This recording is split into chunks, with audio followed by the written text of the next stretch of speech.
Hola, vamos a hablar de prisión preventiva oficiosa. ¿Qué es la prisión preventiva oficiosa? ¿Quién la impone?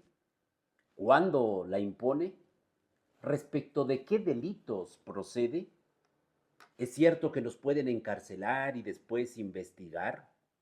¿Por qué ha causado tanto revuelo el tema de la prisión preventiva oficiosa en estos días? Aquí te lo explico, gratuitamente y en menos de 15 minutos. Bien, en esta vida social que todos llevamos, podemos incurrir, o más bien incurrimos en conductas y en omisiones. Y puede ser que algunas de esas conductas o de esas omisiones puede que sean delito.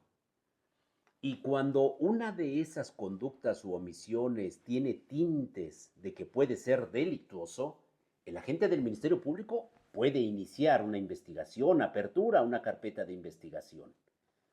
Si después de esa investigación, quizá desde nuestro punto de vista buena o mala, pero si desde el punto de vista del agente del Ministerio Público es un caso razonablemente sólido, lo lleva ante un juez. ¿Para qué?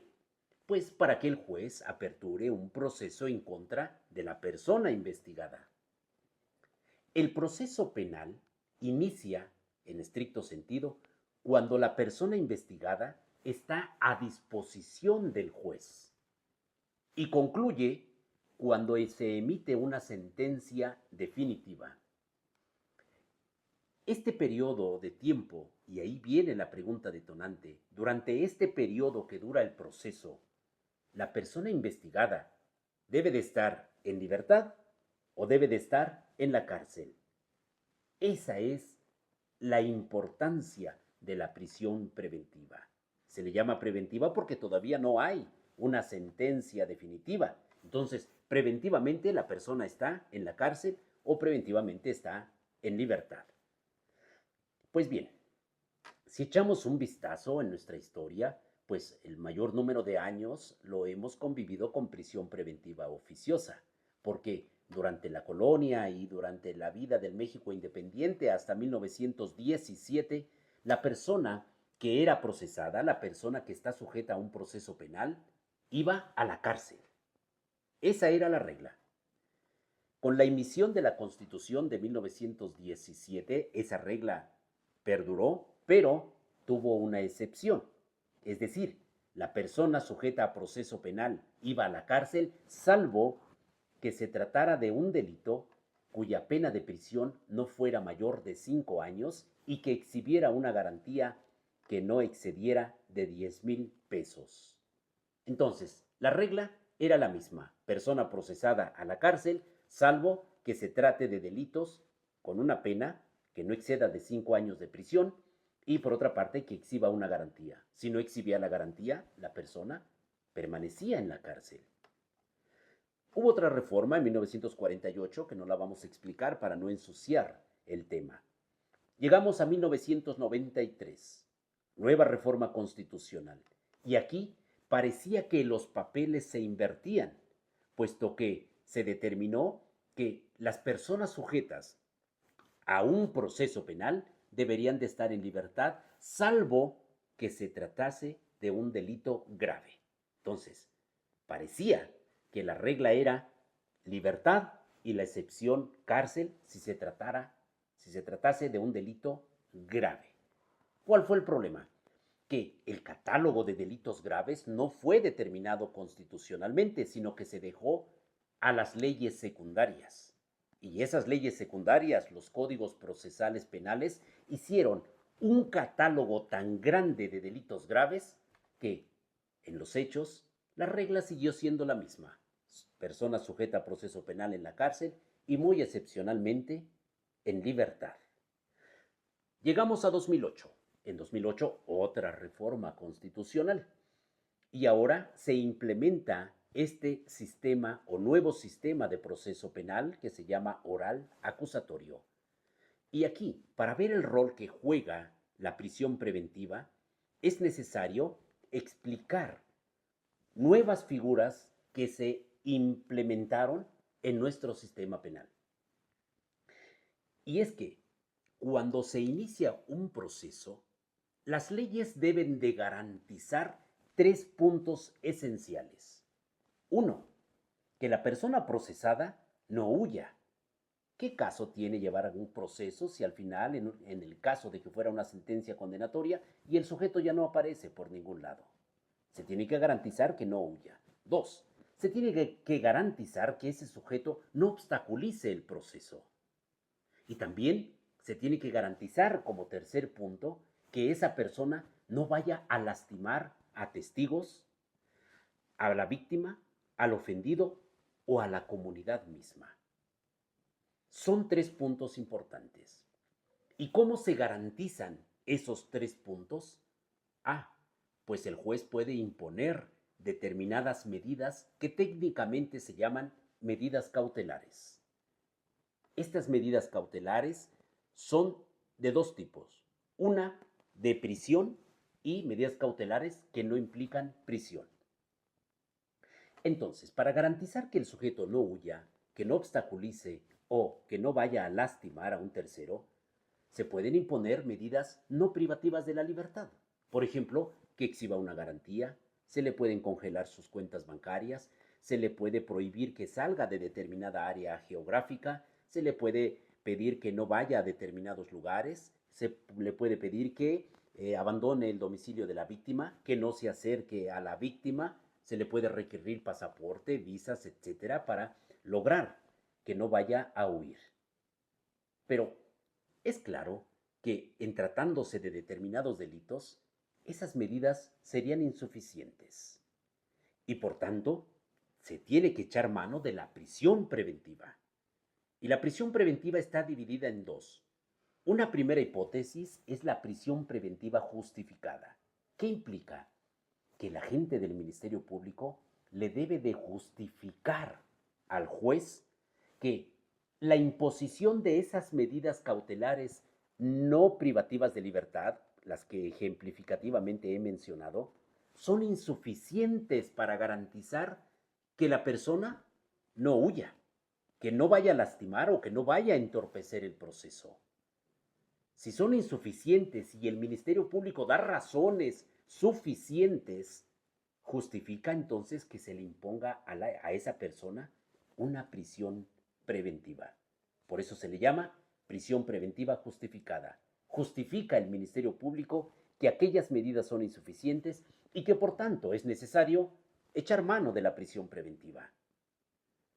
Pero hay delitos tan graves que el legislador constituyente consideró que ya no es ni siquiera necesario que el Ministerio Público justifique. El legislador de la Constitución prevé o pues tácitamente dice, en este caso no es necesario que el Ministerio Público haga algo. ¿Por qué? Porque damos por sentado que si se trata de este conjunto de delitos, el sujeto va a huir, o el sujeto puede entorpecer el procedimiento, o el sujeto puede lastimar a la víctima, al ofendido, a testigos o a la comunidad.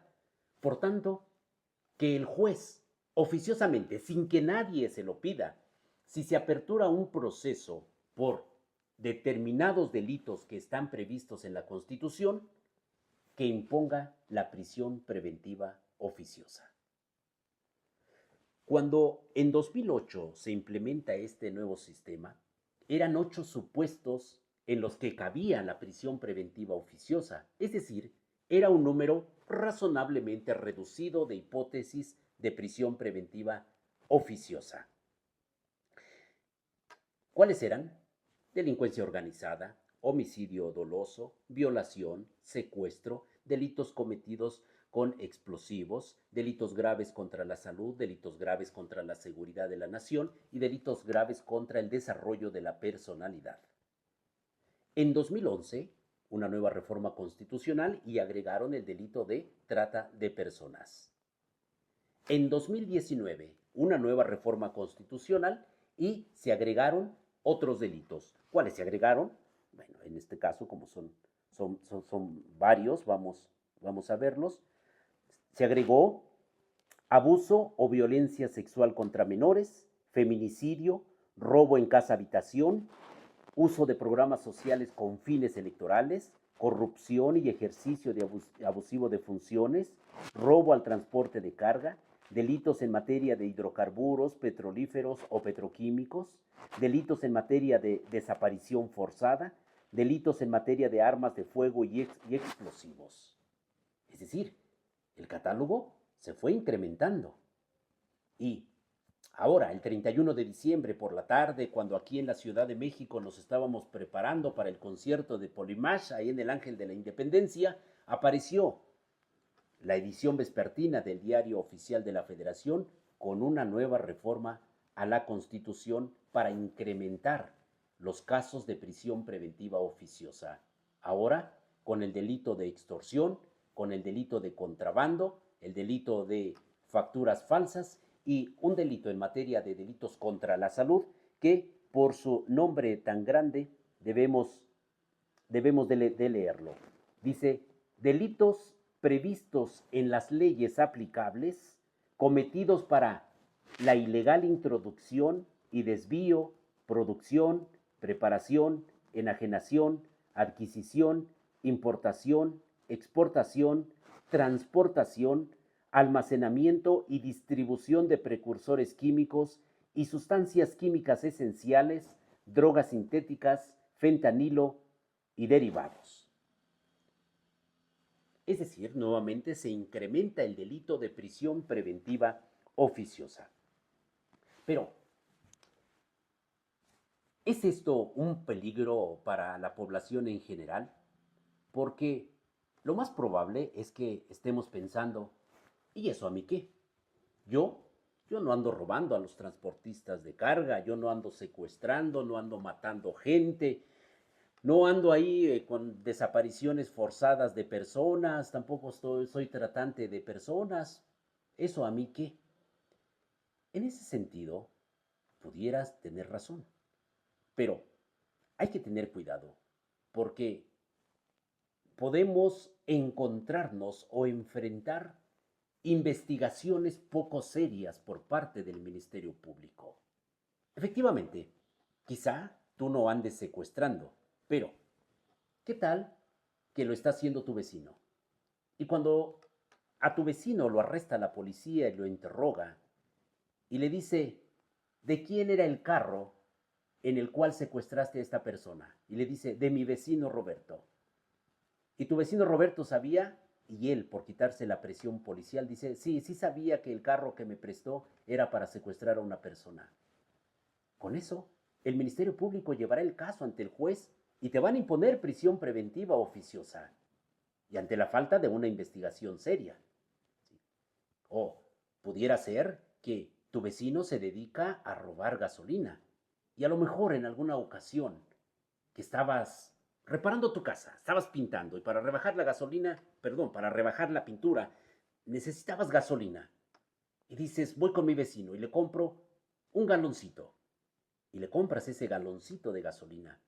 Y después, cuando la policía lo detiene y le dice, ¿y a quién le vendías la gasolina? Ah, pues a fulano, a sutano, a perengano y también a mi vecino Roberto. Pues la policía te va a detener. El juez va a aperturar un proceso y te va a aplicar prisión preventiva oficiosa. Entonces, ¿es peligroso? Sí, sí es peligroso que se vaya incrementando el delito de prisión preventiva oficiosa. Ahora, por otra parte, podríamos sostener que entonces todos van a estar en libertad. No. La prisión preventiva oficiosa o la anulación de la prisión preventiva oficiosa solo implica que el Ministerio Público tenga que justificar, es decir, pasamos al terreno de la prisión preventiva justificada. Eso es un trabajo que tienen que hacer los fiscales de exponer razones al juez de por qué las personas deben de estar en prisión y no desde un punto de vista oficioso. Hay otro tema también muy importante, es un tema de derecho y es el relacionado con la Corte Interamericana de Derechos Humanos. Ese tema, ¿de qué trata? Pues trata de que el planeta, nuestro planeta, se ha hecho chico y por tanto hay mucha convivencia entre los países. México convive de diferentes formas con otros países. Y para una convivencia sana se emiten o se suscriben tratados internacionales. Y esos tratados internacionales acarrean obligaciones y derechos para los países. En materia de derechos humanos, México suscribió un tratado regional, aquí en América, en donde se comprometió al respeto de derechos humanos. Y no tan solo eso, sino que también se comprometió a acatar las sentencias que emitiera la Corte Interamericana de Derechos Humanos.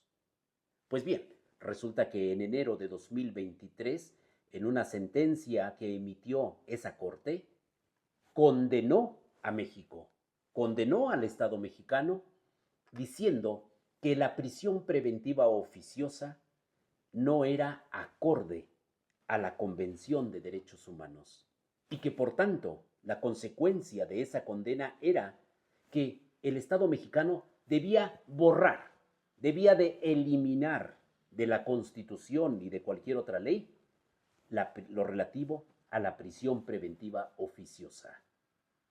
¿Qué ha hecho México? Nada. Desde enero de 2023 no ha cumplido con esa sentencia y con algunas otras de la Corte Interamericana. Pero no tan solo no ha cumplido, sino que ahora, en un acto de total rebeldía, incrementa el catálogo de delitos de prisión preventiva oficiosa. ¿Cuál es el mensaje con relación a ese tratado que suscribió? Me vale un cacahuate, me importa poco. Las sentencias de la Corte Interamericana de Derechos Humanos, indudablemente que no las voy a cumplir, o voy a cumplir las que quiera o las que me convengan, pero esta de derechos humanos en lo relativo a prisión preventiva no la voy a cumplir. Y es más, para mandar el mensaje claro, voy a aumentar el catálogo de delitos de prisión preventiva oficiosa. Cada vez que se aumenta ese catálogo, pues indudablemente que hay una violación al principio de presunción de inocencia.